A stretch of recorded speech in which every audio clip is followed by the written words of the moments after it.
સો મિત્રો સવારનો ઓર્ડરમાં ગયો હતો. સવારે લગભગ 7 વાગે નીકળ્યો હતો અને 8:30 વાગે પહોંચી ગયો હતો પાર્ટીના ઘેર.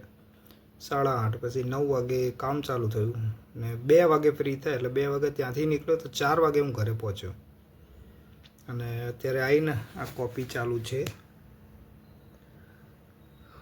ડેટા કોપી કરવો પડે. ડેટા કોપી કરીને 2 જગ્યાએ રાખવાનો હોય. 2 જગ્યાએ રાખીએ એટલે જ્યારે બી આપણે એક્સપોઝિંગ લેવાનું થાય ત્યારે આ ડેટા આપવાનો હોય. એટલે અત્યારે તો પાર્થના ઘરે ગયો હતો પણ પાર્થ સાથે મુલાકાત કરાવવાની હતી પણ રહી ગઈ. કામમાં ભૂલી ગયો કે વિડીયો બનાવવાનો ટાઈમ જ ના મળ્યો એટલે વિડીયો નથી બનાવ્યો. અને હવે ઘરે આવી ગયો છું. ઘરે જો અમારા ફરિયામાં વેડિંગ છે અહીંયા નીચે, સોરી ફ્લેટમાં. તો ફ્લેટમાં વેડિંગ એટલે મંડપને એવું બાંધવાનું હતું હમણાં, એટલે બાઇક મેં ત્યાં નીચે મૂકી છે. હવે ઉપર ચડાવી દેવાનું છે. તો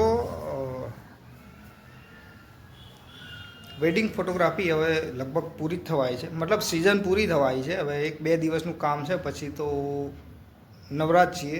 પછી આપણે શું કરવાનું, પછી એક ઇમ્પોર્ટન્ટ કામ કરવાનું છે. આપણે આપણી જે ઓનલાઈન પ્રેઝન્સ છે, ઓનલાઈન પ્રેઝન્સને આપણે વધારવાની છે, થોડી એડ ચલાવવાની છે. અને ઓફ સિઝનમાં કેવી રીતે આપણે રૂપિયા કમાઈ શકીએ અને કેવી રીતે આપણું ઘર ચાલી શકે, પ્લસ આપણે થોડી બચત પણ કરી શકીએ, એના વિશે વાત કરવાની છે. તો અત્યારે 2-4 દિવસ કામ પતી જશે ને એટલે હું તમને કહીશ કે કેવી રીતે આપણે આગળ વધી શકીએ, આપણી જોડે કામ વધારે આવશે. ઓફ સિઝનમાં પણ જો કામ ચાલુ રહે તો આપણને થોડું બેનિફિટ રહે. તો એના વિશે પણ આપણે વાત કરીશું. અને મેં એક PDF બનાવી છે, એના વિશે પણ તમને જણાવીશ કે કેવી PDF છે, શું બધી વાતો કરીશું. તો આજે આટલું જ છે, બાકી મળીએ કાલે.